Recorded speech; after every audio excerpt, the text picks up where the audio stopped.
Sometimes you don't want to just sit down and have a meal. You want an experience. You know, an interesting theme, unique foods, a place you can't find anywhere else.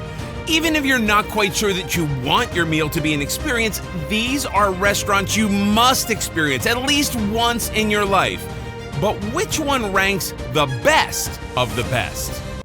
Hey everybody, it's Chris for AllEars TV and AllEars.net. Today we're talking about the best experience restaurants in Disney World, according to AllEars readers. We went straight to AllEars.net readers and social media followers to compile this list directly from you to help your fellow viewers decide which of these unique restaurants are worth checking out. Your pick for the fourth best experience restaurant in Disney World with a rating of 7.40. SciFi Dine-In Theater Restaurant. SciFi Dine-In Theater Restaurant is located in Disney's Hollywood Studios, and the restaurant is set up like a nighttime drive-in theater. You can eat inside a car-shaped booth while watching retro sci-fi movie clips, and it's like a night at the drive-in. SciFi Dine-In serves 50s-style American cuisine for lunch and dinner, so even the most picky eaters will be happy right here. Lava Taloka said, a must-do for first trip to Hollywood Studios. This spot is perfectly on theme for this park.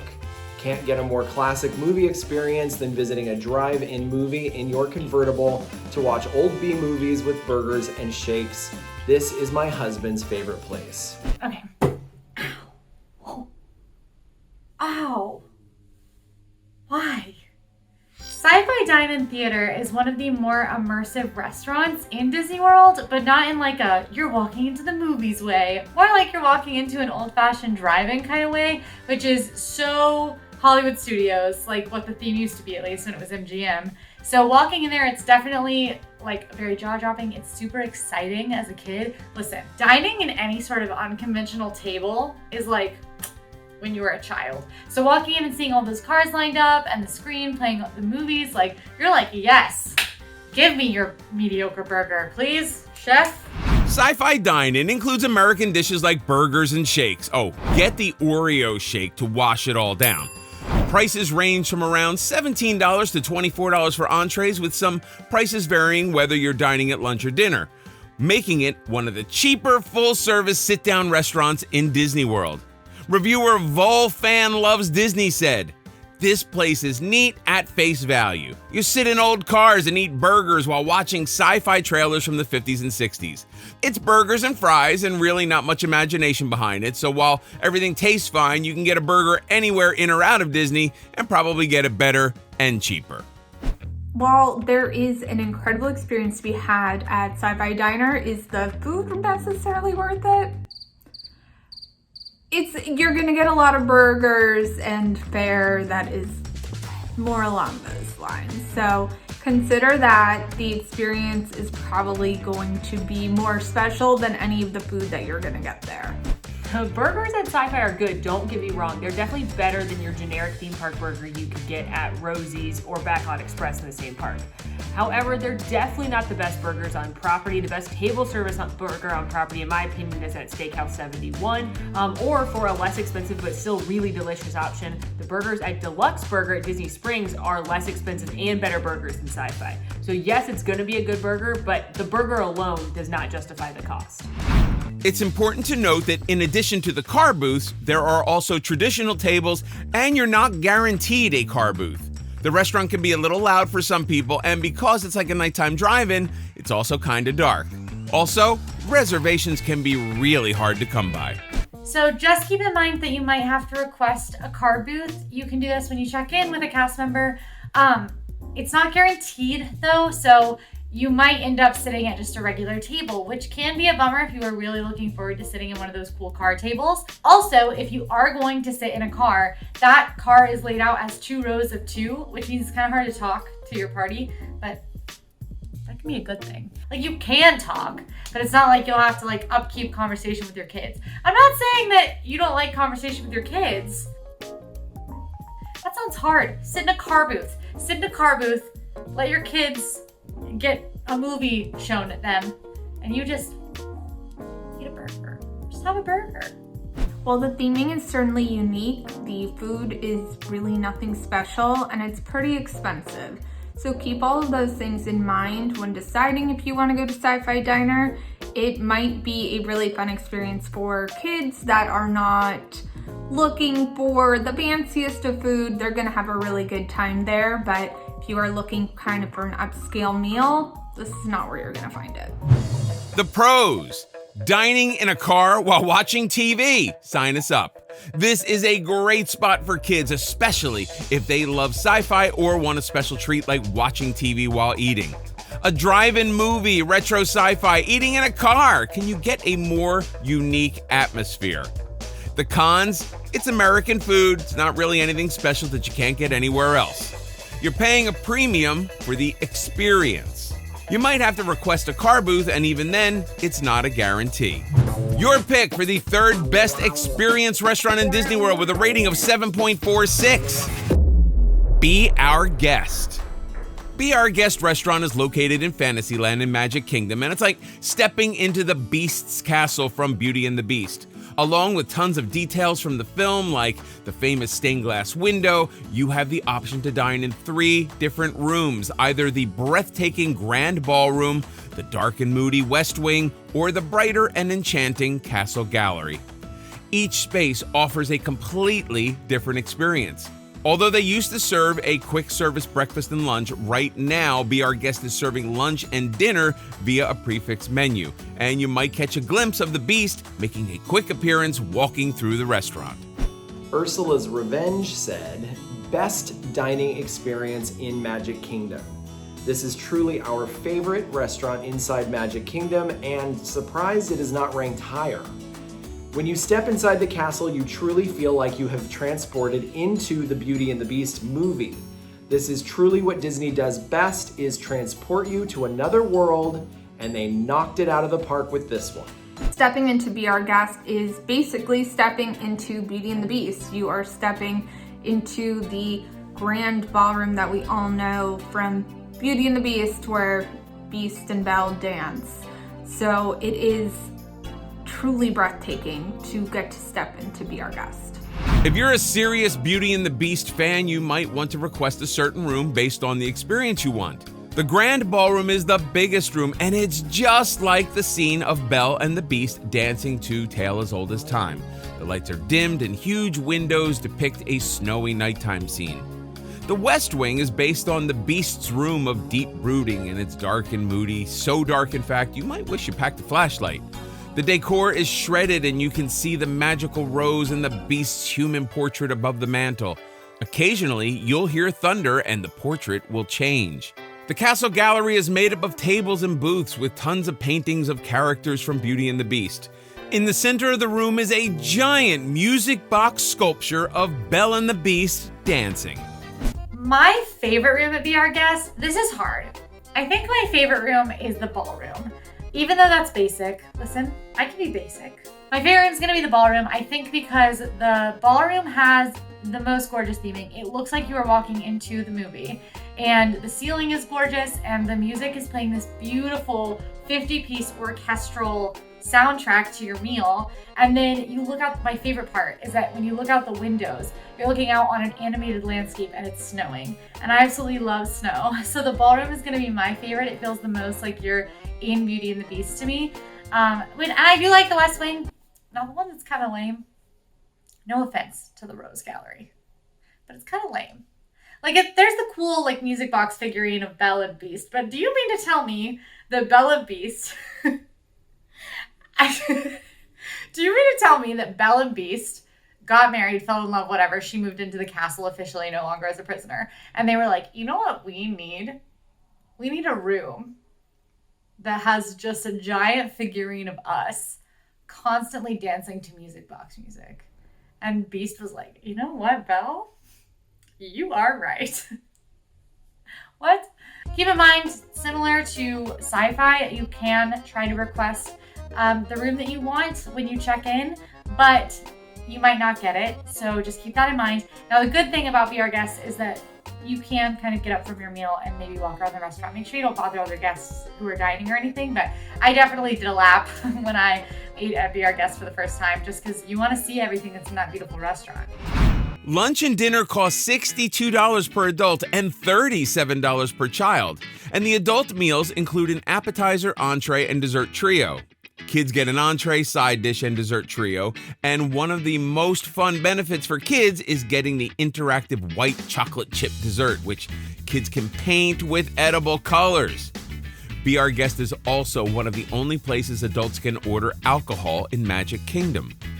Reviewer Nebraska Disney Mom said, "I'm a huge fan of Be Our Guest. The atmosphere was amazing. The cast members are amazing and have never had a bad experience here. Do not sit in the West Wing if you have a small child or a child with special needs. The loud noises can bother them. It is a fixed meal for lunch and dinner. I would have given it a 10, but the food is hit or miss at times." The food is good. I missed when it was a quick service because that was the ideal time to go, but the food is very good. Maybe not good enough to justify the high cost on its own. The experience of being in the restaurant makes it worth a visit at least once, in my opinion, for your Disney fans. As far as the prefix menu is concerned, I do enjoy the beef tenderloin and the French onion soup. I will admit I was a much bigger fan of the quick service options that they had at Be Our Guest because the carved turkey sandwich was pretty excellent. The pros. Is Beauty and the Beast one of your favorite movies? Then you will love Be Our Guest. Take a look around at all the details. You'll find something new at each visit. There are 3 dining experiences in one restaurant. The cons? It might be hard to see your menu and the young kids might get a little scared of the darkness and thunder in the West Wing. You might not have the easiest time finding the perfect reservation time for your visit. The quick service breakfast and lunch are currently unavailable, so you're paying prefixed prices even for lunch. Your pick for the second best experience restaurant in Disney World with a rating of 8.28. 50's Primetime Cafe. 50's Primetime Cafe serves lunch and dinner in Disney's Hollywood Studios, and it has a vintage, nostalgic atmosphere based on a 1950s mom's kitchen theme. You'll find classic American comfort food here, and servers might get a little spicy with you if you have bad table manners. Justin Does Disney said, "My absolute favorite place to eat in Hollywood Studios. Consistent food, fast service, unique theming, and continuous hijinks from the waitstaff. This place can't be beat." Experience with a capital E. You are truly stepping into the world of 50s when you're there. And even the cast members, they're gonna scold you if you don't eat all of your plate. So keep that in mind. You're gonna have to finish your meal and have a clean plate club when you're there.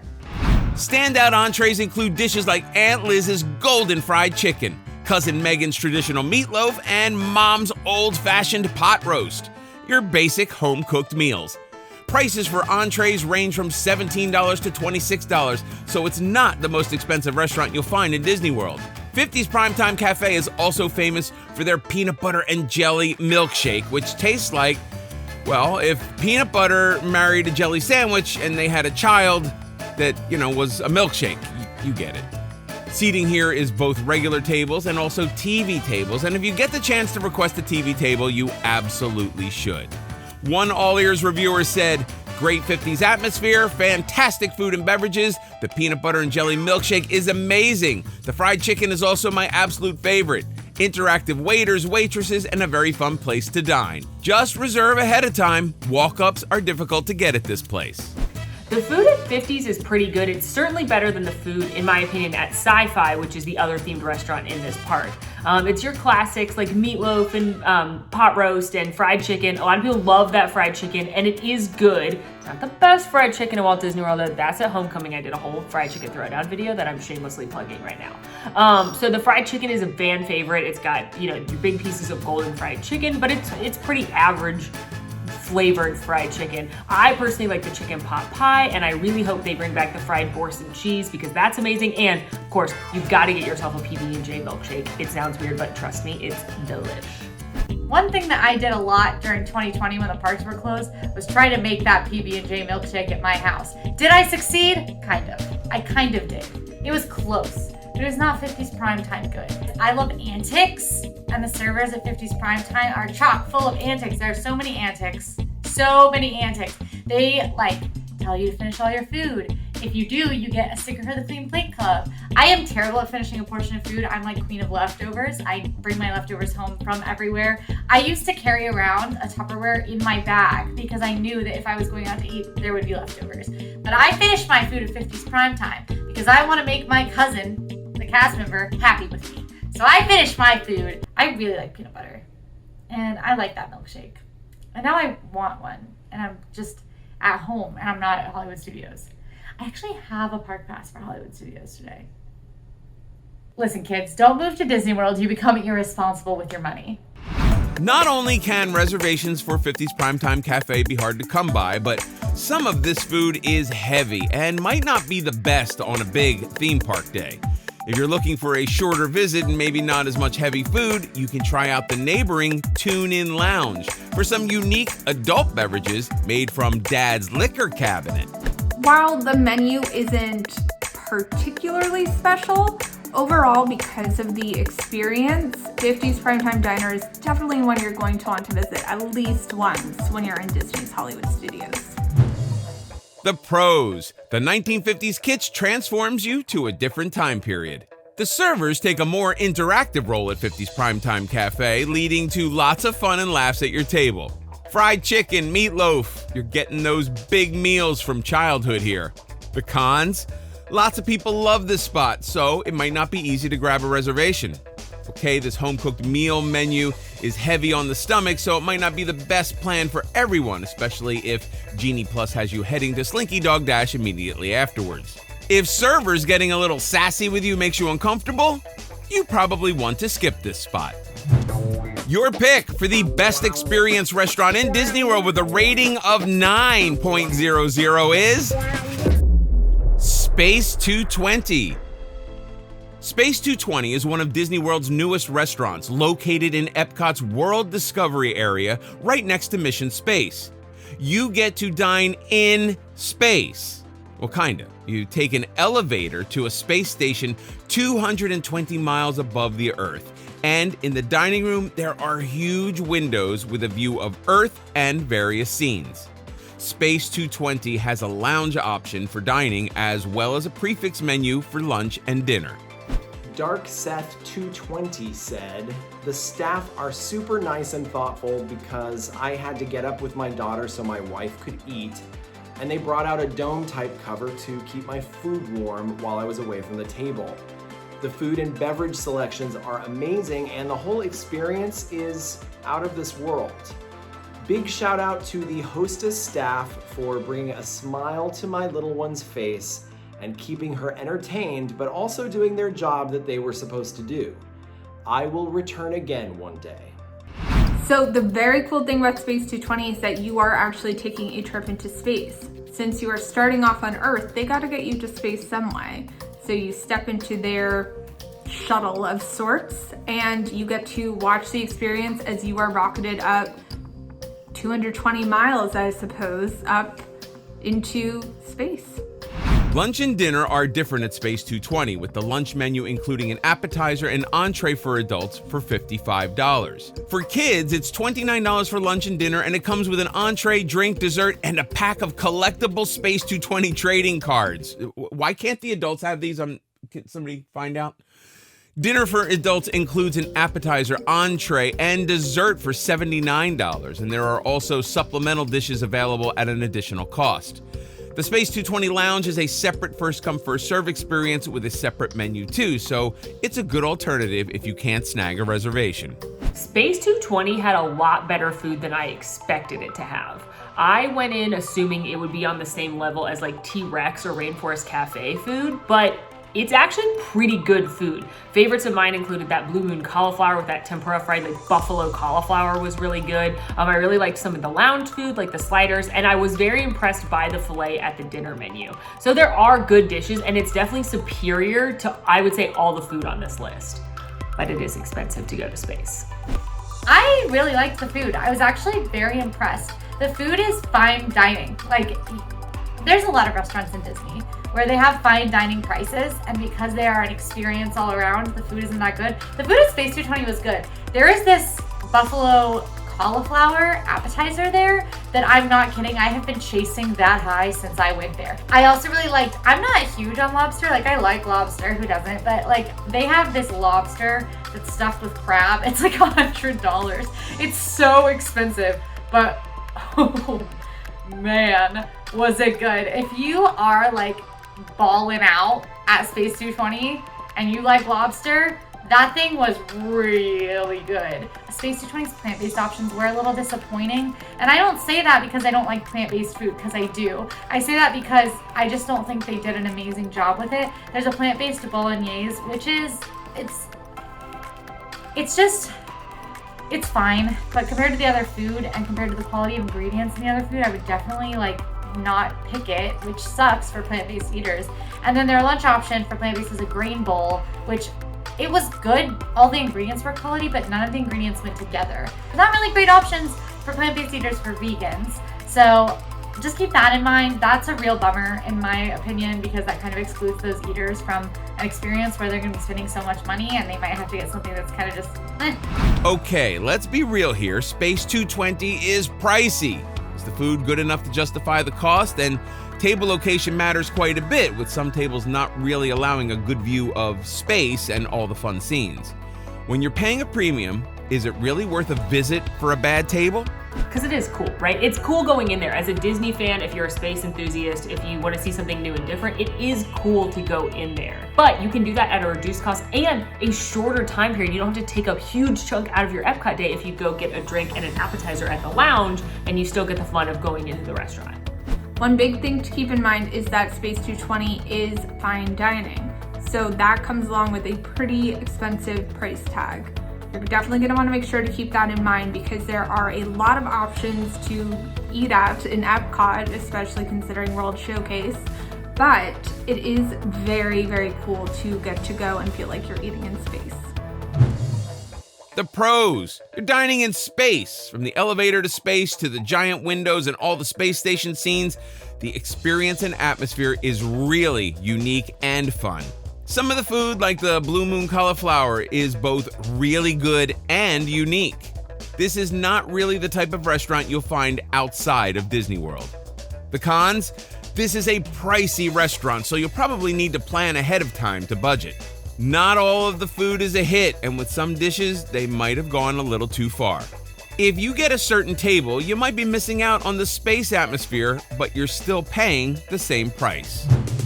And that does it for your list of the best experience restaurants in Walt Disney World. How does this list sit with you? Did your favorite restaurant make it, or do you feel like your fellow viewers got it all wrong? Head over to AllEars.net to leave your reviews for everything Disney Parks related, hotels, restaurants, rides, and more. You have the power to change this list right now by leaving your own review, and who knows, your opinion may be included in a future episode. If you like this video, go ahead and click that thumbs up. Be sure to stay tuned to AllEars TV and AllEars.net for more Disney news. Follow us on social media at AllEars.net. New to the channel? Check out our other AllEars videos right here. And please subscribe to AllEars.net. You can do that down here. Then clang that little notification bell so you immediately get notified when we post a new video. This is Chris for AllEars TV. See you next time.